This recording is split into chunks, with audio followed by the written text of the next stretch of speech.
I think for women especially, a big part of looking comfortable and authoritative comes down to body language. When you have collapsed posture, most women kind of sit like this, it looks submissive and insecure. And so if you want to look authoritative, say in a meeting at work, it all boils down to your body language. A lot of us get into the habit of rolling our shoulders forward. Partially, it's people who have large chests or who are early bloomers or who've been abused or harassed. And it kind of is like a protective thing that a lot of women get in the habit of doing. And it is just kind of a way of like keeping people from looking at you, kind of hiding your chest, right? But it makes it so it's hard to breathe. It makes you look submissive and it causes muscle pain. So let's think about taking up as much space as our body needs to be healthy. A lot of women have trouble taking up space, whereas men don't. Like you see men like man spreading and taking up like 2 seats, like, you know, on an airplane or whatever, where women are all like, you know, taking up half of a seat.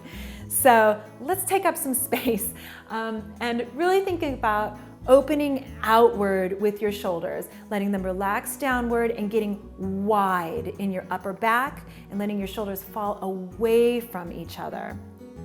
And I have a lot of tutorials on this YouTube channel about how to do stretches and exercises that'll make your shoulders naturally want to migrate back. But for the purposes of this, we'll just do a couple little shoulder rolls here, get the shoulders loose and used to kind of coming back here. We're taught to cross our legs, and a lot of women sit with their arms crossed and slouched forward, and it's basically the body language of a submissive animal, right? And so one of the first things that you can do to sort of open up your body language is to get out of the habit of crossing your legs. Now, I know in a skirt, it's not very comfortable to kind of be squeezing your knees together, and you don't want your legs to come apart if you're in front of everybody in a skirt. But I would invite you, when you're just sitting at your desk or anything like that, to kind of let your knees separate a tiny bit. It lets your muscles all the way up to your pelvis relax.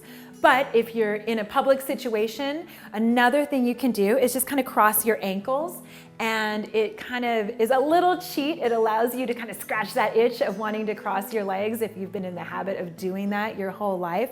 But it lets you do it in a way that's going to keep your pelvis kind of in a neutral position instead of getting it all off kilter and throwing your entire body language out of sync. So another thing that you want to think about is sitting on the proper place on your pelvis, right? Because the second your weight rolls back onto your tailbone, everything is out of alignment, right? So if you want to sit on your sits bones, so you lean forward and then sit up, and you should feel a nice, stable, you know, bony part of your pelvis in contact with the chair. And that's going to set you up for success for building your posture from the bottom up here. And there's lots of tutorials on this YouTube channel that go into more detail about how to do that, by the way. And the last thing that you want to think about is the posture of your neck. And a lot of us get into the habit of having this forward head posture where our neck is like at an angle. But if you are upright, it's going to be much more regal and authoritative and coordinated looking. And so what you want to do, again, there's more tutorials that go into a lot of detail about this, but for now, just think about relaxing the back of your neck and dropping your chin down a tiny bit. That's going to let your neck elongate upward. Always be thinking about taking up your rightful amount of space and having healthy posture, not through forcing it, but through relaxation. You want to have relaxed, authoritative, dominant, open posture.